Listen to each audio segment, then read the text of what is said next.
I don't want to talk too much about COVID, but has that, I mean, obviously that impact the live shows? Are things picking up back in the DC, Virginia area as far as performing out live?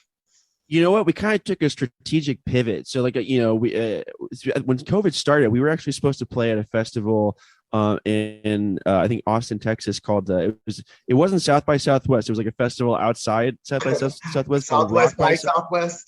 it was called Rock by Southwest, and then it got canceled because of COVID. So, like, so we're thinking of this festival as a huge opportunity for us, and then all of a sudden it's canceled. So, and so it was definitely a bummer at first. But then we're just thinking here, like, listen, however long this goes on, there was kind of some talk that it's gonna be a couple of years. Like, we have this time to, really think about things. And so I just kind of like, you ever watch the show Dragon Ball Z? I've seen it, yeah. There's a concept of the show. There's a thing in the show called a hyperbolic time chamber where you can go into this room and everyone else in reality experiences one day passes by, but in this room, a full year passes by, and they use this room to like just improve themselves. And so, like, we weren't able to do shows, but we were able to like get better in a lot of ways we wanted to, and just work on sounds and be more like honest about what we liked. Because I don't want to say we were getting into a trap, but we love rock music and we make rock music, but I don't know. We also listen to a lot of albums, a lot of bands, and we follow their discography. And you can kind of see how some people kind of get stuck with, within a sound. And then also, like, there's some bands who like break that and they'll go and try to do different sound, but they'll lose like their main followership. So I don't know. I guess we spent those 2 years to evaluate how to be able to grow our sound and open our possibilities for what we can make without betraying our fans. So how do you feel in this time? Where are you guys at now? Taking that time reflection, now that you guys are getting together, writing new material, how do you feel that time has helped? Oh, amazingly. So, I think we, for the most part, even though COVID was going on, we still had practice every week. And sometimes those practices were just like chilling, just getting lit and playing video games, which is, it's in the course of a band, like bonding is still important. But we are, I think it's up to a lot of good things have happened for us. We released Jameson this past summer. We got to play a few festivals. We made a music video, and we're putting an EP out this spring. And I'm really excited about what's ahead of us. Well, that sounds good. I mean, to utilize that time wisely, even if it was just video games and getting lit. Yeah. Bonding is important in a group, for sure. Absolutely. Yeah, definitely. Well, let's get back to the music right here on the Snake Break. I want to thank Touch the Buffalo for being here in the studio, and you are tuned in to KPYT and KPYU, the Snake Break. You are tuned in to KPYT 100.3 Yoemi Radio, the voice of the Pascayaki tribe. It is your Snake Break with your host, Gabriel the Snake Otero. And with me here, I got Touch the Buffalo. Yeah, so I mean, it's part of those. I don't know if you remember, Tyler. Part of those first few months, we would just kind of like make playlists of songs that we each liked. Because again, you get going back to the idea of being trapped within like the box of a genre. Like, if people in your band like songs that that may not be the songs that you're making, or the kind of sound you're making, that they put it in front of you, maybe you're hearing a type of song you never heard before, or maybe you realize that the two of you, or the three of you, or the four of you like this thing and no one had ever said it before. So like that, I found a lot of value in that, and that I think there's an interesting thing. I mean, I think the first few months of COVID, I think I felt like a lot of the world kind of woke up in a humanitarian way. People started to like just have a bit more compassion for their fellow man, despite all the really dark things that were going on. And I don't know. For me, the Beatles kind of had a resurgence in importance because their music hits. It hits emotionally, and while they've got like some heavy hitter rock songs, they've also got some really heartfelt songs. And then we had some moments with the band where we're like, yeah, we all like that kind of music too, or we all like Coldplay, or we all like this. And it's like, okay, well then let's see. Are you guys open to exploring that kind of sound? So, yeah, I would say that was definitely part of a bonding experience, because the first part of that is trust enough to even share the other kind of music you like.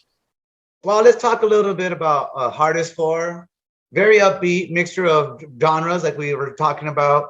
How did that song come about? Were you guys just feeling it one day, or was it something you had wrote and arranged and brought it to the band? Yeah, so at that point in time, the way we were writing songs was still, I would write the core of it and bring it to the band, and we'd hammer it out. There's a few things about that song. So whenever we write songs, we explore energies, and so like the story the lyrics are telling, the whatever energy is going on there also needs to kind of be conveyed in the sound. But there's and I'll get into that in a second, but there's another layer of it. So there's a band called the Decemberists. Do you know the Decemberists? Sure. So so I found them when I was in college, and they had a song called Valencia.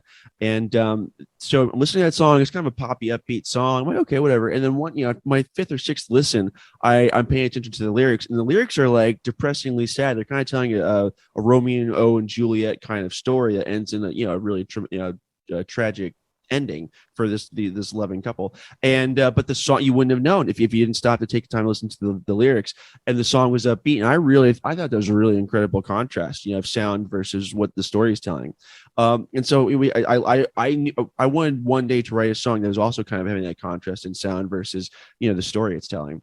So Hard as 4 it's the story of a breakup. But even the story I kind of want it to be different than your traditional song, because sometimes breakups happen. There's no bad guy, or even maybe the main character is the bad guy, and so I had a breakup with somebody, and there was nothing wrong there whatsoever. There were just things that didn't work out, and it was kind of a sad ending. And so I wanted to tell that story, but then I had this also opportunity to kind of like write something that has like energy and that you can dance to. It just kind of create this really interesting combination of things.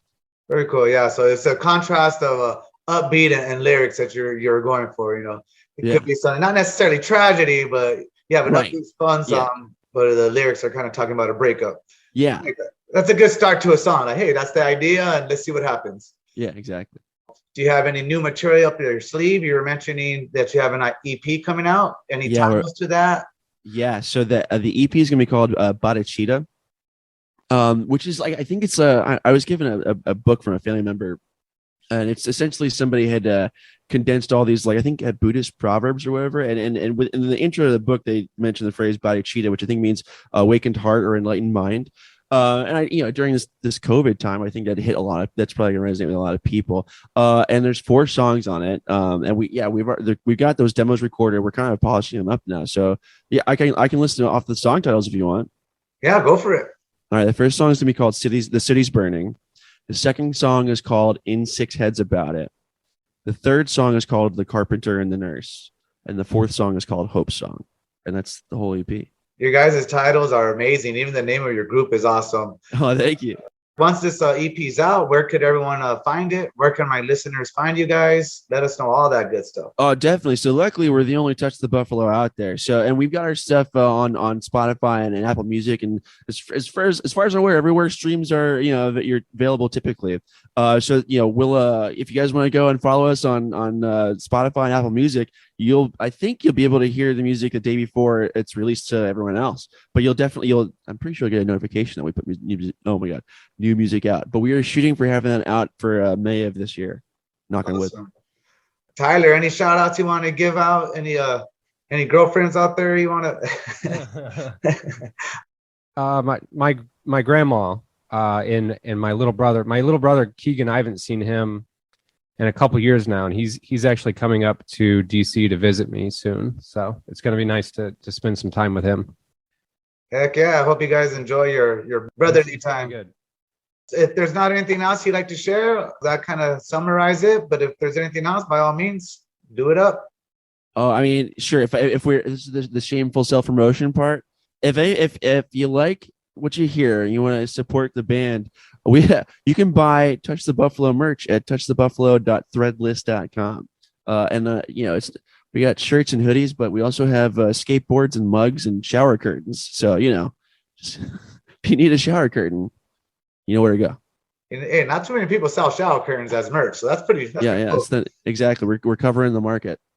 I'm curious. Your artwork is really awesome too. Who does your artwork? Oh, I've been so lucky. Okay, so the first logo we had, a friend I went to school with. Her name is. Actually, I'll shout her out to her name on Instagram. She's Virginia Green Illustrations. So she went to college with me, but she went to go get her master's at Savannah in Georgia, and it's like she's an amazingly talented artist, and she's done graphic novels and video games now. So that I got to get her to do our logo before she blew up. So I was really lucky. Wow. And then my youngest sister did the. There's one of our artwork is just it's a really colorful background with a buffalo and a hand pointing at its forehead. My little sister did that one for me, so that was pretty amazing. And then the one for the album Hardest 4 is done by my friend Ben Ramos. He as long as I've known him, he's always just doodling stuff crazy fast, really good. I was like, he asked me if he could do the artwork for us. I was like, oh yeah, I'd love that, but I think you need to like kind of push it from your doodles to kind of a more professional thing. So the payment for him was I got him a drawing tablet, and so he did, like he rose to the level, and he's on Instagram too. I think he's BGP. Can I look up his Instagram? Yeah, go for it. I like plugging in artists as well because they're a big part of it. It all comes together, you know. Agreed. BGP Ramos _art. And Ramos, so I'll spell it BGP RAMOS _ART. All right. Well, if you like, go ahead and introduce the single I'm gonna play Hardest 4. You guys can go ahead and introduce it, and we'll let the listeners listen to it. This is Hardest 4 from Touch the Buffalo, and we're Touch the Buffalo, and we hope you guys enjoy it. And you're tuning to KPYT, your Snake Break.